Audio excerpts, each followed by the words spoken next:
ang doktor niya. Ano daw po ang ginawa ng kapatid ko? Tinanong siya ng doktor, bakit daw nawala? Ang sagot po ng kapatid ko ay, pinagaling daw po siya ni Jesus. So, hindi natin masisi mga doktor eh. Kasi, lagpas na yun sa pinag-aralan niya, bukol nawala. Butas nawala. Kasi para mawala ang bukol, dapat operahin mo. Para hindi makita ang butas, dapat tapalan mo. Ay dito, walang ginawang ganun eh. O hindi kaya ng lahat ng tao at ng mga tutulad sinapat ng Diablo. Kaya ni Kristo lahat.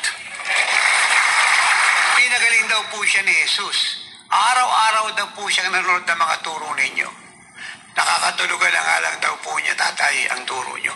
Ang kapatid ko po, hindi basta naniniwala dahil patikas po yung ulo. At kahit pa paano may ulo. Kasi wala naman ako alam ng ulong malambot eh. Meron ba kayo alam na ulong malambot? Pero sino naniniwala kahit matigas ang ulo, kaya palambutin ni Jesus yan? Basta may nagpipray. Hindi po siya basta naniniwala dahil matigas po ang ulo niya, kagaya ng bato, tatay. Pero nag-share po ako sa kanya. Siya po'y agad-agad na nagpalot sa anak niya para mapanood po ang turo niyo sa YouTube. Kaya siya gumaling, nanood ng turo sa YouTube. Wala na po siyang ibang pinanonood kundi ang mga turo niyo na lang po, tatay. Hindi butas yung palad nyo para hindi kayo pumalakpak ng malakas. Hindi kayo paus para hindi kayo sumigaw ng malakas. At wala kayong mga rayuma para hindi kayo tumalo ng mataas. Napakasimple lang po ng kasaganaan. Kaya dapat lahat na nagtuturo kagaya ko, hindi pinapaasa yung kongregasyon sa wala. Nakarating ka sa fellowship na to, si Bishop, prayerful to. Ang palad mo, nakarating ka kay Bishop. Ano ba mga request mo?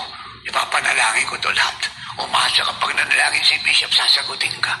Ito yung asawa ni Bishop. Huwag kang maniwala dyan. Puro prayer yan, hindi sinasagot ng Diyos yan. Pinagpipray ako yan, hindi ko nababago kasi hindi sinasagot ng Diyos yan. Kaya kahit may kasalanan, huwag kang mag-alala si Bishop, maunawain. Hindi niya tuturo ang magsisi ng kasalanan. Mahal ka ng Diyos. Basta umating ka na umatin, walang repentance. Umating ka na umatin, papasok ka sa langit. Kalokohan po lahat yan. Dito mukhang merong sakit na nararamdaman kayo. Pero yung nag-aalis ng cancer nyo. Yun yung pumapatay sa kasalanan nyo. Yun yung nagsusunog ng bakterya ng kasalanan, tinapo ng Diablo sa buhay nyo. At pag nawala na yan, laya mo na. Saglit lang yung kirot. Pero pag na-opera ka na ng Panginoon, tanggal na yung dumi sa puso mo, purihin ang Diyos, you will enjoy eternal life. You will enjoy glorious life. You will enjoy peaceful life, joyful life,